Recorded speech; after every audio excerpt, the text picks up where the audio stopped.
রাসূলুল্লাহ সাল্লাল্লাহু আলাইহি সাল্লাম বলেন, কেউ যদি তার জীবনে ইস্তেগফার আবশ্যক করে নেয়, কথার কথা আপনি হাঁটতেছেন ইস্তেগফার পড়েন, আপনি বাসে বসা ইস্তেগফার পড়েন, আপনি রাস্তা দিয়ে মসজিদে যাচ্ছেন তো ইস্তেগফার পড়েন, আপনি দোকানে বসা ইস্তেগফার পড়েন, আপনি সদাই কিনতেছেন আপনার জবানে ইস্তেগফার জারি আছে। মানে নবী বলেন, কেউ যদি তার জীবনে ইস্তেগফার পড়া আবশ্যক করে নেয়,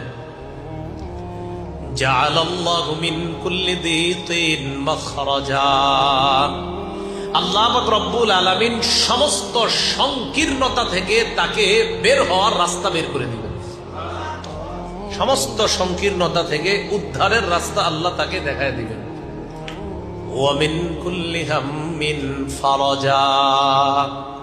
শুধু তাই না, আপনি গত 5 বছর যাবত খুব পেরেশানিতে আছেন, আজকে থেকে শুরু করেন। যারা পেরেশানিতে আছেন আজকে থেকে ইস্তেগফারের আমল শুরু করেন, এই নিয়তে যেন আল্লাহ আপনাকে পেরেশানি থেকে হেফাজত করে। রাসূলুল্লাহ সাল্লাল্লাহু আলাইহি সাল্লাম বলেন, ইস্তেগফার যে ব্যক্তি পড়বে, ওয়া মিন কুল্লি হাম্মিন ফারাজা, আল্লাহ পাক রব্বুল আলামিন তাকে সমস্ত পেরেশানি থেকে মুক্তির ব্যবস্থা করে দেন।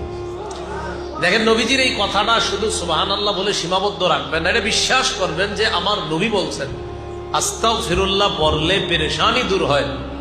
আপনি হঠাৎ ঋণ হয়ে গিয়েছেন 20,000 50,000 টাকা, এটা একটা পেরেশানির বিষয়, ঋণ থাকাটা। আপনি ইস্তেগফার পড়া শুরু করেন, রাসূল বলছে অবশ্যই আল্লাহ আপনাকে এখান থেকে উত্তরণের রাস্তা ব্যবস্থা আল্লাহ করে দিবেন।